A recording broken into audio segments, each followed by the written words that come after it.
Physical layer చేసింది. Next layer కి data link layer. మరి ఇప్పుడు డేటా లింక్ లేయర్ ఏం చేస్తుంది? డేటా లింక్ లేయర్ ఏం చేస్తుందా? ఒకసారి చెప్పుకుంటారు డేటా లింక్ లేయర్ ఏం చేస్తారు. ఎవరికన్నా ఎక్కడన్నా కానీ సబ్జెక్ట్ ఆగిపోయినట్టు తెలియాలి. ఇది కార్యదర్శనం ఒకటి నోట్ అవుతుంది. ఒకసారి చెప్పుకుంటారు ఒక క్లాస్ స్టార్ట్ చేసేటప్పుడు ఏ టు జెడ్ ఫస్ట్ నుంచి చెప్పినవి కూడా ఏదైతే ఫస్ట్ లేయర్ ఫిజికల్ కనెక్షన్ అనేది ఎస్టాబ్లిష్మెంట్ చేసిందో ఆ ఎస్టాబ్లిష్మెంట్ చేసిన తర్వాత అక్కడ ప్రాసెస్ జరగాలని మనకంటూ ఒక డేటా కావాలి. ఈ డేటాకి సంబంధించిన డేటా కలెక్షన్ కానివ్వండి, కలెక్ట్ చేసిన డేటాని మన యొక్క ప్రాసెస్ తగ్గట్టుగా డివైడ్ చేసుకోవడానికి ఫ్రేమ్స్ పరంగా డివైడ్ చేయడం కానివ్వండి, డివైడ్ చేసిన ఫ్రేమ్స్ లో ఇన్ కేస్ ఎర్రర్ వస్తే ఏ ఎర్రర్ వస్తుంది, వచ్చిన ఎర్రర్ని ఏ విధంగా కరెక్ట్ చేయాలి, error detection, error correction. In case error detection correction అయిన తర్వాత నెక్స్ట్ ప్రాసెస్ లో ఆ రెండు ప్రాసెస్ జరుగుతున్నప్పుడు ఇన్ కేస్ దాంట్లో ఏదైనా కంట్రోల్ ప్రాబ్లం వస్తే మన ట్రాఫిక్ కనుక చేసి చేసుకుంటే ఫ్లో కంట్రోల్ కానీ ఆ ఫ్లో కంట్రోల్ని ఎలా కంట్రోల్ చేస్తుంది, అసలు ఫ్లో కంట్రోల్ ఎక్కడ వస్తుంది?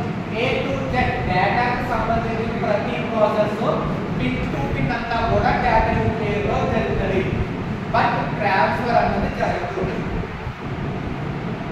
ట్రాన్స్ఫర్ అన్నది జరుగుతుంది.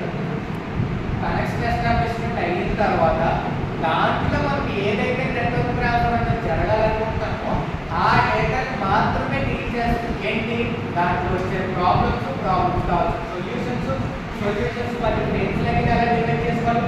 ఫ్రేమ్స్ లెక్క డివైడ్ చేసుకుంటే ఏ టైప్ ఆఫ్ ఇష్యూస్ రావు, ఫ్రేమ్స్ లెక్క డివైడ్ చేసుకోకపోతే ఏ టైప్ ఆఫ్ ఇష్యూస్ వస్తాయి. ఏ టు జెడ్ డేటాకి సంబంధించినంతా కూడా డేటా లింక్ లేయర్లో జరుగుతుంది. ఎప్పుడు డేటా లింక్ లేయర్లో జరుగుతుందంతా కూడా నెక్స్ట్ లేయర్ ఏంటమ్మా? నెక్స్ట్ లేయర్ ఏంటి? Network layer. సో నీకు ఒక డేటా డివైడ్ అయ్యింది, నువ్వు ఏ డివైసెస్ మధ్యలో కనెక్షన్ ఎస్టాబ్లిష్మెంట్ ఇవ్వాలని ఫిజికల్ లేయర్ డివైడ్ అయింది. నెక్స్ట్ ప్రాసెస్ వచ్చేసరికి నెక్స్ట్ లేయర్ నెట్వర్క్ లేయర్. ఇప్పుడు ఈ నెట్వర్క్ లేయర్ ఏం చేస్తుందంటే నువ్వు ఏదైతే కనెక్షన్ ఇచ్చావో, ఏదైతే డేటా గురించి నువ్వు డీల్ చేసావో డేటా లింక్ లేయర్, ఆ డేటా అనేది సోర్స్ నుంచి డెస్టినేషన్ కి ఎలా రీచ్ అవ్వాలి అన్న ఒక ప్రాసెస్ నెట్వర్క్ లేయర్. ఒక నెట్వర్క్ ని డిఫైన్ చేస్తుంది.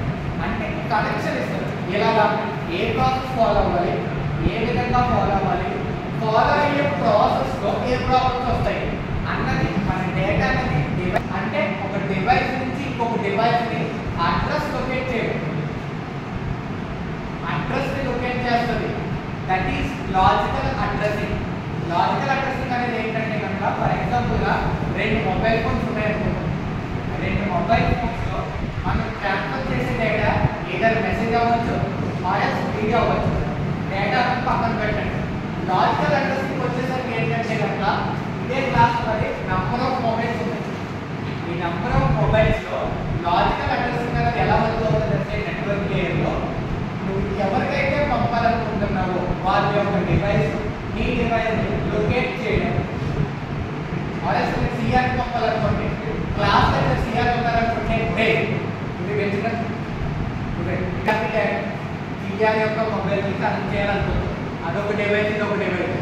క్లాస్ దగ్గర సిఆర్ ఉన్నారనుకుంటున్నాను. ఇద్దరు సిఆర్లో నేను ఏ సిఆర్ అయితే పంపాలనుకుంటున్నాను దాని యొక్క డివైసెస్ ని నేను లొకేట్ చేయడమే లాజికల్ అడ్రసింగ్. సోర్స్ గా నా యొక్క అడ్రస్, డెస్టినేషన్ గా ఆ డివైస్ యొక్క అడ్రస్ లొకేట్ చేయడం. దేనికి అంతకు ముందు వరకు మనం మాట్లాడుకున్న డేటాని ట్రాన్స్ఫర్ చేయాలంటే కనుక రెండు డివైసెస్ ఉంటాయి, ఒకటి సెంటర్, ఒకటి రిసీవర్. దానికి సంబంధించి first process logical addressing. Nothing but దాని యొక్క లొకేషన్ ని మార్క్ చేయడం, అడ్రస్ ని ఫైండ్ అవుట్ చేయడం. సో నేను అడ్రస్ ని ఫైండ్ అవుట్ చేసి ఏసీఆర్ పంపాలో తెలుసుకున్నాను, డివైస్ ఏంటో తెలుసుకున్నాను, నాకు అడ్రస్ తెలిసింది. నెక్స్ట్ ప్రాసెస్ ఏంటంటే కనుక రూటింగ్. ఈ రూటింగ్ అనేది ఏంటంటే కనుక నెంబర్ ఆఫ్ పాత్స్ ఉంటాయి, వే దారి. నేను ఇప్పుడు ఆ డివైస్ ఎన్ని విధాలుగా కనెక్ట్ చేయొచ్చు, బ్లూటూత్ కనెక్ట్ చేయొచ్చు, వాట్సాప్ చేయొచ్చు, షేరింగ్ చేయొచ్చు. నెంబర్ ఆఫ్ వేస్ లో, నెంబర్ ఆఫ్ దారిలో నేను డేటా ట్రాన్స్ఫర్ అనేది చేయొచ్చు. ఆ దారిని డిఫైన్ చేసుకోవడమే next process routing. Maybe WhatsApp through అవ్వచ్చు, వైఫై త్రూ అవ్వచ్చు, బ్లూటూత్ త్రూ అవ్వచ్చు, మేబీ కాల్స్ ఇంకా ఏదైనా షేర్ ఆప్షన్ ఉంటే కనుక అది అవ్వచ్చు. అంటే ఒక లొకేషన్ నేను మార్క్ చేసిన తర్వాత ట్రాన్స్ఫర్ చేయడానికి ఏదైతే ప్రాసెస్ అంటే దాన్ని యూజ్ చేస్తానో దాన్ని రూటింగ్ అంటే. సో నాకు ఇప్పుడు డివైస్ లొకేషన్ అడ్రస్ తెలిసింది, ఏ పాత్రలో పంపాలో తెలిసింది. నెక్స్ట్ ప్రాసెస్ ఏంటి? Packet forwarding. ఫర్ ఎగ్జాంపుల్ ఈ ప్యాకెట్ అనేది ఏంటంటే కనుక డేటా, మెసేజ్ అవ్వచ్చు, వాయిస్ అవ్వచ్చు, ఫోటో అవ్వచ్చు, వీడియో అవ్వచ్చు.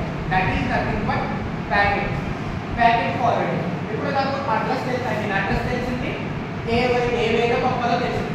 ఇవి వచ్చేసరికి వాట్సాప్ అనుకుంటాను, వాట్సాప్ అనుకుంటాను. సో వాట్సాప్ అన్న రూటింగ్లో నేను పంపుతున్నాను. ఏంటి ప్యాకెట్ ఫార్వర్డింగ్? ఏంటి వాయిస్ అవ్వచ్చు, మెసేజ్ అవ్వచ్చు, వీడియో అవ్వచ్చు, ఫోటో అవ్వచ్చు. ఫర్ ఎగ్జాంపుల్గా ఫోటోయే తీసుకుంటాం. ప్యాకెట్ ఫార్వర్డింగ్ అన్నది ఫోటో తీసుకుంటాం. నా ప్యాకెట్ వచ్చేసరికి ఇక్కడ డేటా ఏంటి?